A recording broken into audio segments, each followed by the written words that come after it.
Nothing. Never mind. Hey, everybody. It's Sunday. Sunday Fun Day. Welcome. You got Marriage by Design Live. I'm Nathan Warnock. That's Nathan Warnock through Andrea's phone. Sorry. I'm just trying to share it to my page. Thanks. Hey, everybody. That's Nathan Warnock through Nathan Warnock's phone. Oops. One day. We will not be so special with technology. We probably will, baby. We probably will.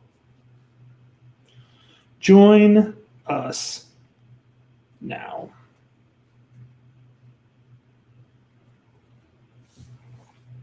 And done.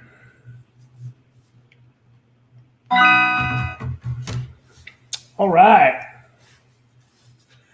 Welcome. Hang on here a second while people kind of filter into the room. Let all the notifications go out and people bump on in.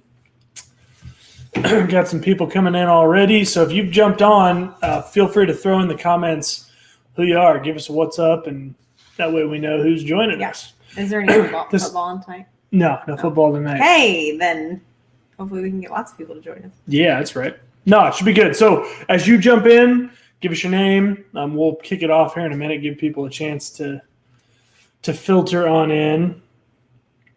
I've been wearing my ear pods a lot today. Yeah. And I feel like I still have one in. Even my though you ear don't? feels weird. Yeah. I think there's got to be some term for that. You got ear fatigue. I'm sure. This feels bizarre. Is there a question of the day? No. So today we're talking. No, because I want to kind of have a little bit of a discussion with people. So as I see people jumping in here, again, give us a what's up in the comments so that we know who is here joining us. No question of the day today, but I do want to have kind of a discussion, us and you guys. We're going to talk a little bit. You may have seen our post on our Facebook page from earlier this week. If you didn't, make sure you follow our page. That's Marriage by Design Podcast here on Facebook. You can follow us on YouTube. But I posted up an article earlier by a congresswoman, a U.S. congresswoman, who actually Andrea brought this to my attention. And so I'm going to turn it over to her here in a minute. But it was about basically saying that the United States of America is not prosperous. That's a problem to her. Right. She was saying that she has never seen American prosperity. And some other things that she was talking about in the article is that young people can't afford to be homeowners anymore. Right. Because of several things. But one thing she said is, that student loans young people are so bogged down by student loans that they can't afford to purchase homes anymore. Yeah. And so some of this was going into why she feels like she has never in her lifetime seen American prosperity. Yeah, it's really interesting. I mean, you can go back on our Facebook page and click the article. I think it was a Newsweek article. Mm-hmm. But, here's the thing. And you may have clicked on this and go, my understanding was that this is a marriage podcast. And you're right, it is. This is not a political podcast. But as I read that, I thought, there is an underlying current that she brings out in that article that does apply to marriage.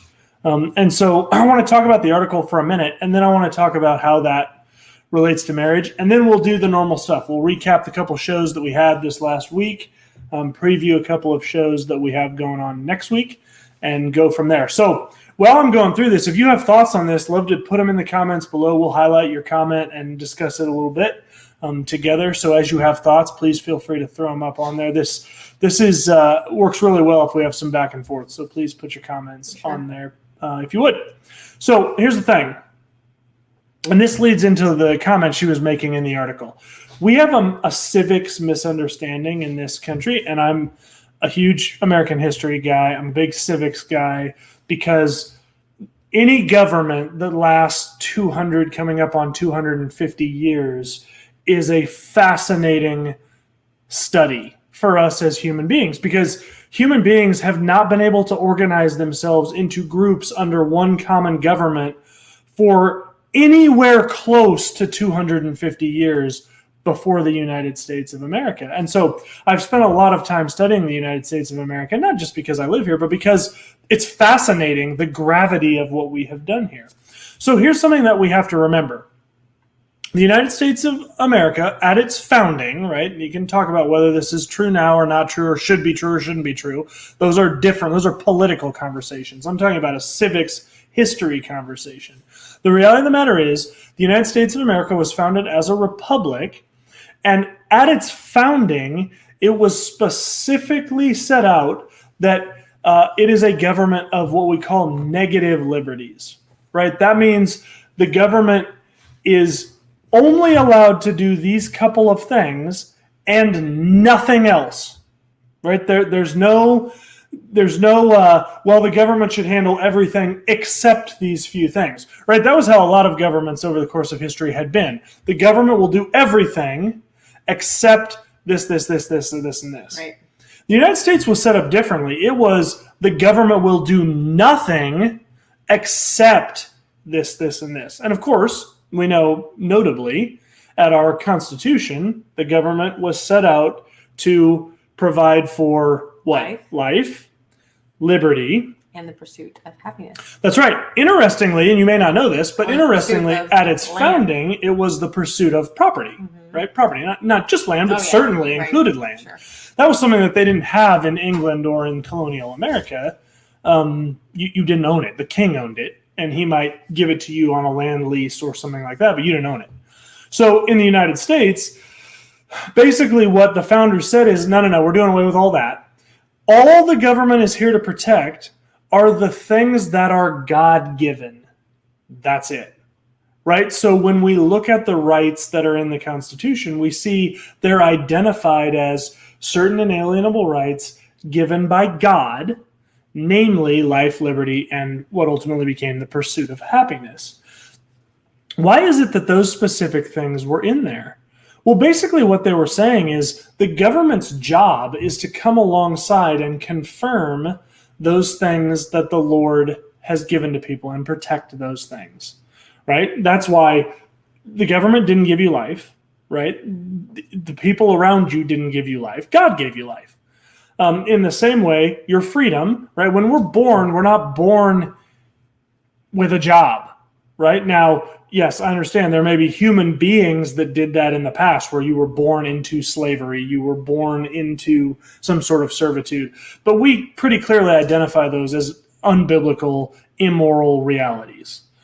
According to the Bible, you're not born a slave. You're born with liberty. And the same thing alongside that is we're born with the ability to chase our dreams. Right? That was one thing that was really important to the founding fathers is when you're born, you can be who you want to be if you're willing to put in the work to be that. Right? That was the whole idea of the American dream, right? That we've come to know. So it's important to understand that because that's going to tie directly into the attack that was made by this congresswoman through her article in Newsweek and is ultimately going to tie into how this relates to marriage as well. So, babe, what were your thoughts on the article? Well, some of my thoughts on the article are this really is a personal responsibility issue, right? The whole people aren't able to afford homes because they have these mounting debts like student loans or credit card loans or whatever, right. Mounting debts. Right. Well, where did those debts come from? They didn't just get plopped in their lap. Hey, you're an adult. Now you get $50,000 worth of debt. Yeah, that's because right. You're an adult. Mm-hmm. They were choices that were made, right? So people made choices to buy a car that was $20,000 and go in debt for that. People have made choices to go to school and rack up sometimes hundreds of thousands of dollars worth of debt. And beyond that, they're choosing where they're going to school, which sometimes is way more, and the way in which they do school.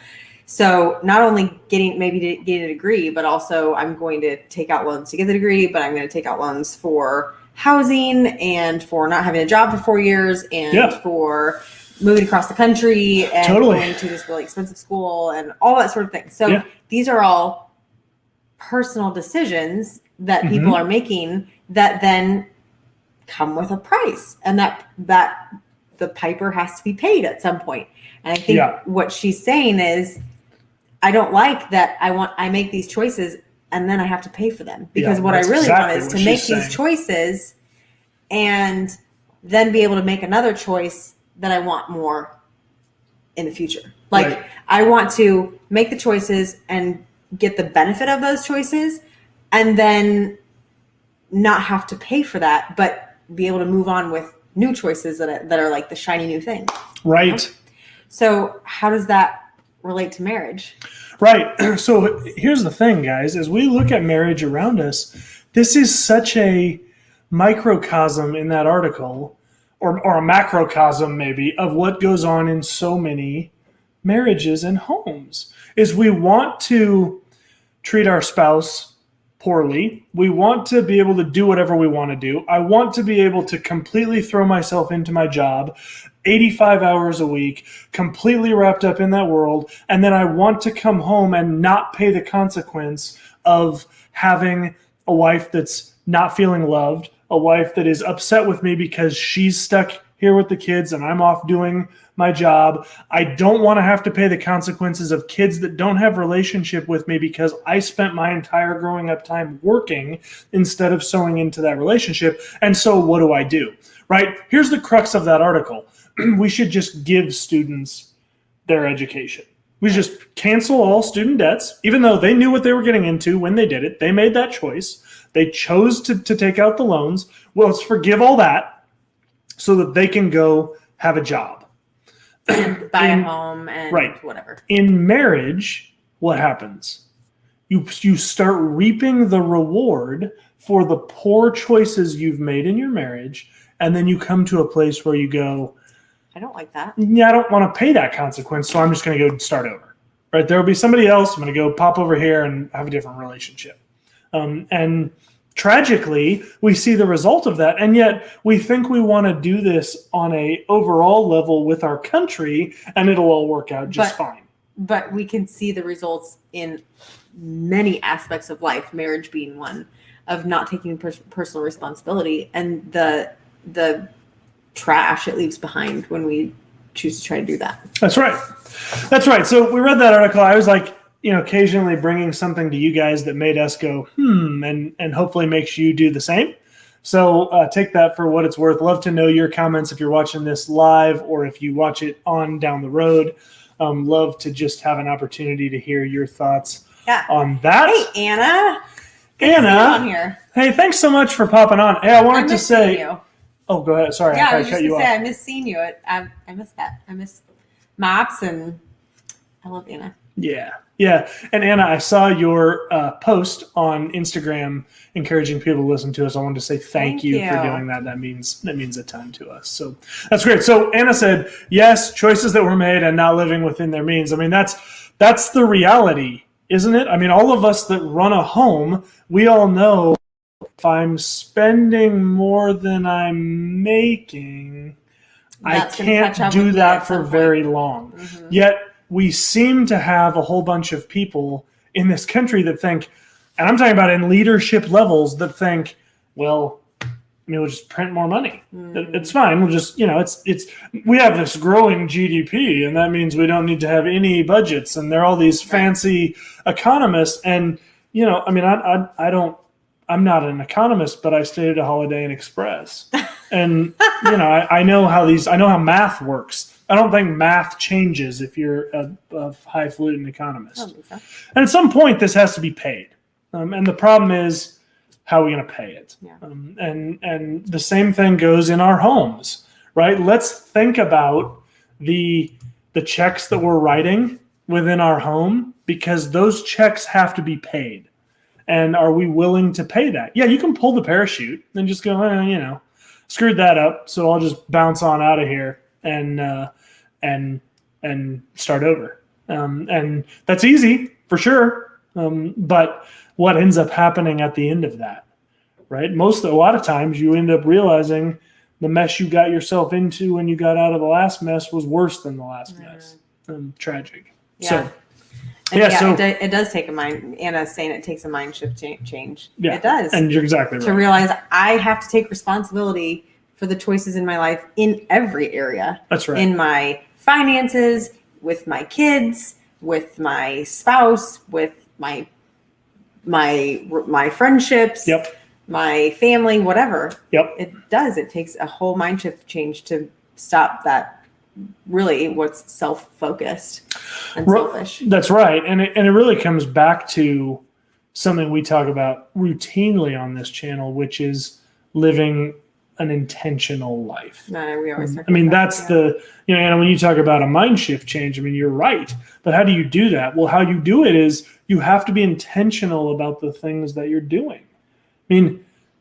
For our children who are thinking about going from high school to college, having an intentional conversation with them about, you understand what this costs, right? Are you willing to pay that for this education, right? Do you have a plan? And if you don't have a plan, fine, then just go get a job and think about what you want to do with your life, right? Nobody's life is over because they didn't get out of college until 27 instead of 23.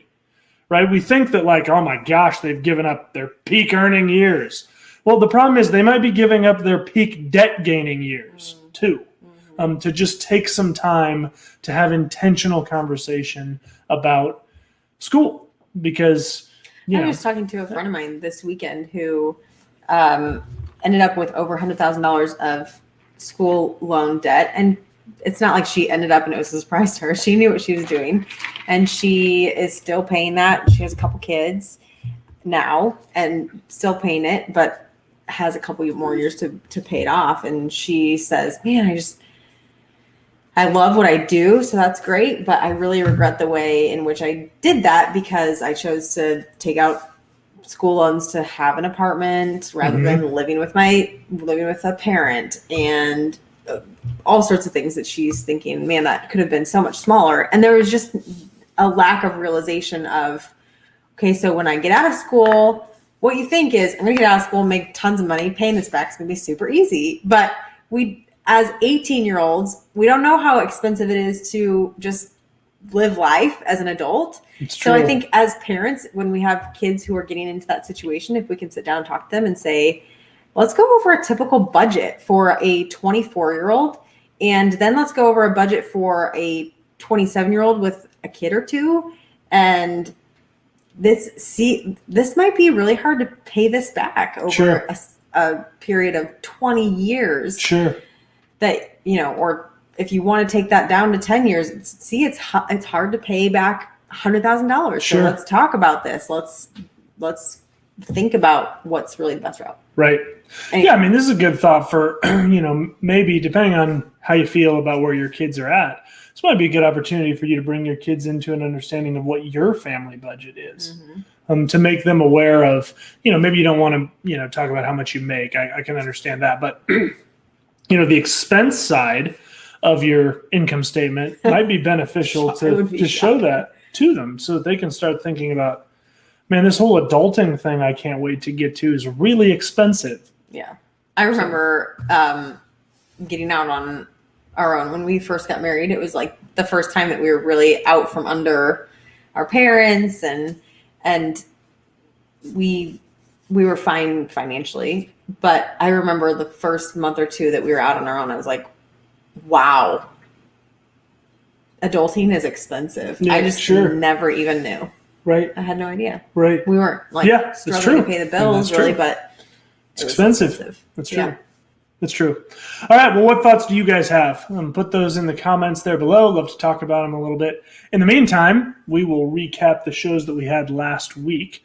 So on Marriage Monday, a week ago, we talked about advice for newlyweds. One of our favorite groups of people to talk to. Love newlyweds. It's so exciting. You've got the beginning of your lives together happening, and it's just awesome to be able to be a part of that. We got to teach premarital class at our church for a couple years and just loved doing that. And so, just love talking to newlyweds. So if you are a newlywed, great. If you have some newlyweds in your life, love to have you share that video or that audio with a newlywed couple that you have. We gave some real practical tips, pointers for newlyweds as they start their lives out together. So would love to have you share that. Even if it's not applicable to you, find a newlywed couple in your life or a nearly wed couple in your life and share that video with them. Right. I will share the link to that video right now. Oh my gosh. There it is. Cool. Okay, and then Family Friday this last week was a top 5. So it was technically, I don't remember the exact title, but like top 5 great things out of 2020, something like that. That was it. I think that was it. And so we talked about top 5 positive things. Positive things. Yeah. 2020 was fun. It was fun. It was a year. Everybody knows it. It was kind of a dumpster fire in a lot of ways. Yeah. But there were still some really positive things that came out of 2020. Yeah, and we wanted to highlight some of those things. The Lord is very clear that we should be content in all situations and that we should always giving him thanks. Right. And that if always is when we should be thanking him, that means even in the crappy times, True. There's always things to be thankful for. So we wanted to highlight some of those things of 2020. And we talked about some personal or family things that were great that came out of 2020 and just some overall great things of 2020. So if you haven't seen that top 5, check it out. But if you have any that you'd like to put in the comments, that'd be great because we'd love to hear what you think was some great things that came out of 2020. Maybe even personally for you or your family that happened last year. Yeah, just positive. I mean, we focused, like you said, so much on the negative. There had to have been some positive things, and we wanted to be intentional about thinking about that. So we did, and we put together that top 5. It was a lot of fun. Always love those top 5. Yep. So, babe, where might they access that? Right here. Nathan just posted the link. Right there. For that top 5 episode. Yep. Yeah, so if you don't know, our top 5, we do every month that there's a 5th week, either on a Monday or a Friday, we'll do a top 5. And we've had some really fun top 5s in the past. So that's where that comes from. Yeah, and if you've got ideas for top 5s, send them our way. Yeah, love to have you shoot them our way. Post on our Facebook page, shoot us an email, marriagebydesignpodcast@gmail.com, because I couldn't think of anything longer than that at the time. But yeah, if you have top 5 ideas, we'd love to have them because we're always looking for fun top 5 things. And the way we do those is Andrea comes up with her top 5. I come up with my top 5. We do not talk about them at all until we're taping. Right. So it's a surprise. So it's good conversation between the two of us. And we have a lot of fun doing them. Hopefully you guys have a lot of fun watching them or listening to them. Yep. So. Okay. And then this coming Friday so we've been talking about before this last Friday where we did a top 5, we have been talking about becoming a parent and then becoming a parent again. So when you have your 2nd, 3rd, 4th, whatever child, 8th. And then, oh boy. And then this next week, we'll be talking about becoming a big family. Yeah. And I get to have one of my friends on who is a mom of 6 kids. And we're going to be talking about all things big family, like maybe things that you've always wanted to know about big families, just some tips, tricks, hacks, systems that work great for big families and probably for not big families too. Just some things that we've learned along the way. Yeah. So if you have questions too about big family, if you have big family questions, feel free to put those in the comments too, because they're going to be taping that here in the next couple days. So certainly we can still get time to get those questions in there if you have questions. Yeah. About big families. Big families seems to start at like 4 kids. I don't know. That's when people seem to think that you've just tipped the scale on craziness a little too far. And they might say something like, what, babe, when you tell them that you're pregnant with your 4th? Oh, that's adventurous. That's a real comment. That was my favorite comment for sure. Oh, that's adventurous. Oh, that's adventurous. You don't get very many congratulations anymore at that. No, you get point. That's adventurous. Or you get, what are you gonna do with 4 kids at home? I don't know. It's hard to even answer some of these questions. That's great. I love people's comments. Totally. So that's what we will have on Friday. And on Monday, tomorrow morning, we will be releasing a video where we are talking about what? No, I don't remember.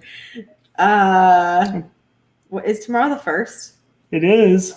Oh man! I know I had the importance of dreaming together. Yes. Oh my gosh, okay. guys. So we've talked quite a bit about dreaming, and not like dreaming while you're asleep, but having dreams together as a couple. This is something that is really, really near and dear to our heart. Is talking about dreaming together. And man, if you feel like intimacy is lacking in your marriage, I would ask you: do you dream together as a couple? Meaning, do you have visions together? Do you talk about business ideas together? Do you talk about crazy vacation ideas that probably, will never happen on your current budget, but it's fun to just do the dream together, right? I mean, that's what we're talking about. And if we won the lottery or whatever it is. It's so exciting and fun as a couple to spend time dreaming together. So I would strongly encourage you, spend that time dreaming together. And that is what our episode tomorrow morning, 5 a.m. is when that comes out on both video and audio. That's what we're going to be talking about. We can't wait to share the positives of dreaming together and the dangers of not dreaming together or of quashing your spouse's dreams. So that's what we'll be talking about tomorrow. And something about how dreaming can really be linked to security in your marriage. Yeah, totally. Oh, man. Anna says, woohoo, big families are the best. I'm one of 11 kids. That's 11. Great. 11's a lot of kids. That is a lot of kids. I was just talking to another person today who, she wasn't one of 11, but her mom was. And we were talking about some of the dynamics of that. It's adventurous. That's funny. Yeah, that's fun. That's awesome. Great. Man, that's great. So I'm not one of 11, but I am one of 5. And I wouldn't have had it any other way. I love being part of a big family myself. So yeah, it's of course a whole different dynamic than I'm one of 2. So we had a much smaller family. Sure. And it's a very different dynamic. It's great both ways. So yeah, I get the benefit of both because going over and spending time with his family is wildly different than spending time with my whole family, but I really love them both. That's right. Yeah. That's right. All right, guys, that's what we got for you today. I don't see any other comments down in the comments right now. So if you watch this down the road and you leave a comment, we will respond to every comment that comes in. So please feel free to put those comments in there. If you have questions or thoughts that come up, you're welcome to just post them right on the wall of our Facebook page. Again, that's Marriage by Design Podcast there on Facebook. Love to have you subscribe to our YouTube channel if you prefer to watch videos like this. If you prefer to get the audio only, then you can do that on iTunes or Google Podcasts or wherever you like to find your podcasts. We're on all of those. Please subscribe to those as well. Until then, guys, we'll see you in the morning, again on Friday, and then again over next weekend. But until then, remember, God is for your marriage.